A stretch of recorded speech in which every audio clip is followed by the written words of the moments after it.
ఇల్లుగా టమాటో మజాకా పిల్లుగాడివి కాదురా తీటగాడివి.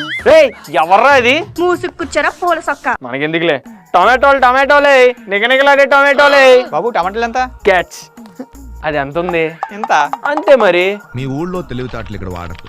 కుళ్ళు జోకులు వేసావు అనుకో, కుళ్ళిపోయిన టమాటా కొడతాం. ఏదో మీ అలిసిపోయిన బతుకుల్లో ఆనందం నింపుదామని. ఇవే తగ్గించుకుంటే మంచిది. ఇంకా ఈ కుళ్ళిపోయిన టమాటా కూర వండుకోమని చెప్పలేదు. రేట్ చెప్ప. Just 110 rupees per kilo sir. దీని మీద పెట్రోల్ రేట్ తక్కువ కదరా?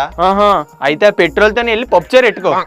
మొన్నే కదా దీంట్లో సపరేట్గా అమ్మావు. సార్ ఈ టిల్లుకి టమాటా రేట్ పెరగడానికి ఏంటి సార్ సంబంధం? ఈ సంవత్సరం మన దేశంలో ఎండలు బాగా ఎక్కువగా ఉండడంతో ఉల్లిపాయ మరియు టమాటా రేట్లు లాస్ట్ 2 వారాల్లోనే ఆల్మోస్ట్ డబుల్ అయిపోయి ఈ ప్రైస్ ని కంట్రోల్ చేయడానికి గవర్నమెంట్ అయితే వెంటనే స్టెప్స్ తీసుకోవాలి, లేదా మనలాంటి మిడిల్ క్లాస్ పీపుల్ ఇబ్బందులు పడేటువంటి అవకాశం ఉంది. ఈ ఇన్ఫర్మేషన్ గవర్నమెంట్ కి రీచ్ అయ్యేలాగా ఈ షార్ట్ అయితే ప్రతి ఒక్కరికి షేర్ చేయండి. అండ్ ఇటువంటి ఇన్ఫర్మేటివ్ కంటెంట్ రెగ్యులర్ గా ఫాలో అవడానికి ఛానల్ ని సబ్స్క్రైబ్ చేసుకోవడం మర్చిపోకండి.